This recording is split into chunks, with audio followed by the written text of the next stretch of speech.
Now, in the last video you saw, the go-kart was all put together and running, ready to go.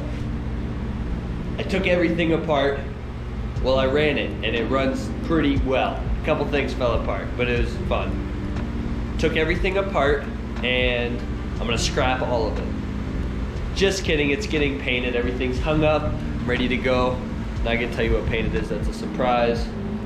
I didn't show any of the grinding and cleaning it up because I didn't like doing it. You're not gonna like watching it, but so this is gonna be a short video, and you'll see pretty much just this and the final product, maybe a time lapse.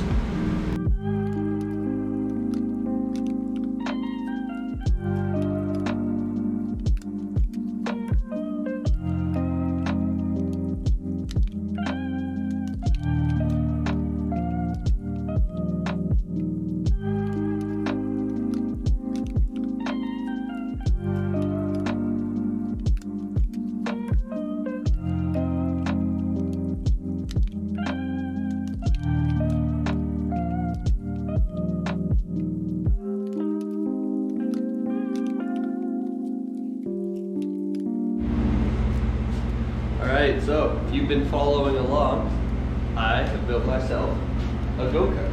This is obviously just the frame, but this is the final video. Everything is stripped down because I just painted it. And so this is just going to be a walkthrough and a review of everything that I have done, and this is the finale. Alright, recap time. So, if you're ever confused about something, it might have been this part.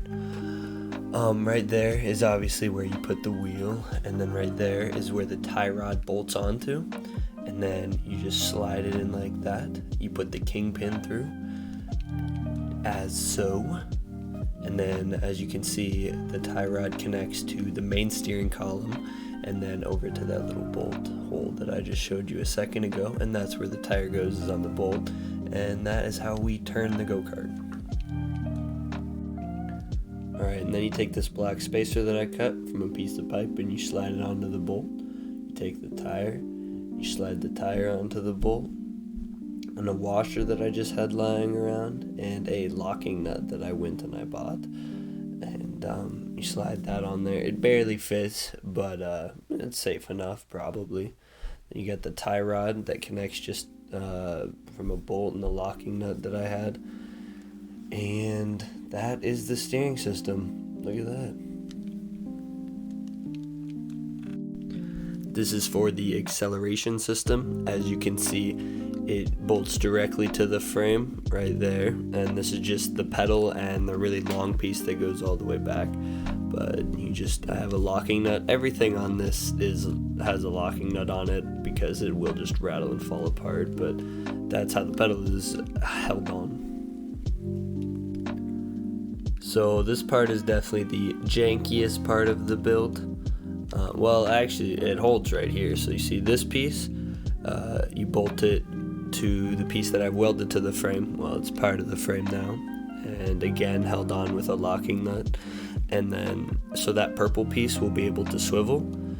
And then you run another bolt from that long, thin piece of metal that's coming from the acceleration. And it bolts right through, just like that. And again, with a locking nut on it. So when you push on the gas, the whole system moves. And is it janky? Yeah.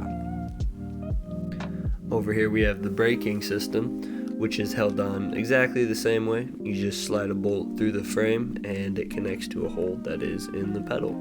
And then you put a nut on it and it acts the same. So this is the hydraulic braking piece that I got from the rear axle kit that I bought, and you see it can slide in there. Maybe slide in there.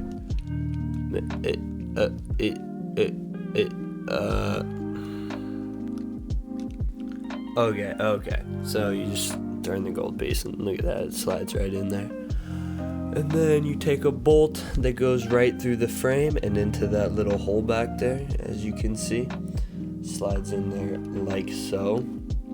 And then from the pedal, you have that long metal piece that you slide a bolt through. Look at that. and you have your brakes. So when you push on the braking pedal after you put the nut on, bingo, there's your brake. From there, you follow that hydraulic brake line to the back, where you will find the actual clamp itself, and the clamp itself is mounted over on the right side on that little frame mount that I've added there. So then you take the caliper and you line it up with the screw holes that are on that little frame mount right there. You see, you take the screw, put it through the hole, and you thread it directly into the caliper. This thing was actually such a pain, and it's dumb, and it sucks to thread, and I don't like it. Okay, so then you have to bolt on the entire rear assembly, and so you first get a little bit confused because you don't remember how you did it the first time, and this just isn't gonna work. See, you kinda got it, but eventually you remember, and put everything up on the table. And then the most important part is you stand in front of the camera so you can't see what's going on, but you put the bolts, you slide them through the pillow block bearings, the 2 holes on each pillow block bearing. You just slide the bolt through that and up into the frame. Now a go-kart can't go anywhere without the engine, and the engine has to be put on the go-kart. So here's the frame mount, and it has 4 holes in it, and each hole is a little bit longer, so it has some wiggle room. And then there's 4 holes on the bottom of the engine, obviously, and that is how you put the entire go-kart together. Then you plop the engine down on the mount like so, and this is the time when you will put the chain on because the engine is loose, obviously. So you grab the chain and you just wrap it around. Very simple. You push the engine forward, which tightens the chain so it probably won't fall off when you're riding around. And then you need bolts, so you summon the bolts and then you throw them on the ground.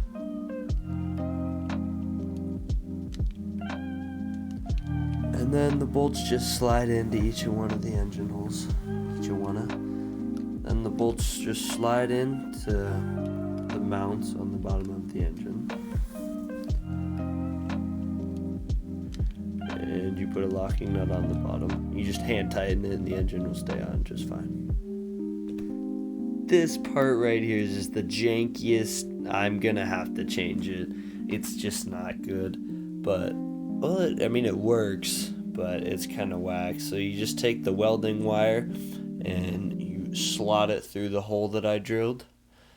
And I put 2 pieces of welding wire, because I had to reinforce it to make sure it's super strong and works 100% of the time.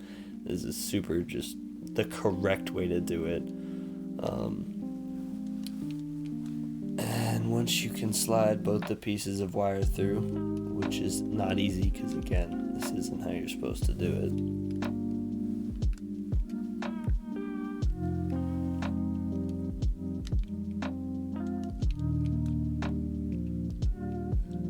Then you push it all the way up and through, and you bend the wire up and over, and you just slide it into the tube itself. It doesn't actually hold on to anything in there, it's just bent over and the wire's stiff enough. And that is how the throttle is working right now. Will probably be revised, but look, it moves. It moves. And with that, you have a go-kart and you're ready to go, but there's one thing missing, and that's the seat. And the seat is right over here. I just need to paint that and put that, because that is just an ugly color. That thing is just terrible. So I'm gonna paint that and we'll be back. I know this post took forever to come out and you're not even gonna see the go-kart drive, but I figure I should get the post out now. And then the reason you're not gonna see the go-kart drive is because I need to put a throttle cable on it. Not putting a throttle cable on it is just, it sucks and it doesn't work very well. So you saw how everything got put together. In the next video, I'm just gonna go over putting on the throttle cable. I'm just gonna make it really short and easy. It's super simple. You just route a cable and then I'll have a cool little video of me driving or whatever. But so that's why this video took so long, because I was in Arizona for like 10 days, and so I didn't get anything out, obviously. But yeah.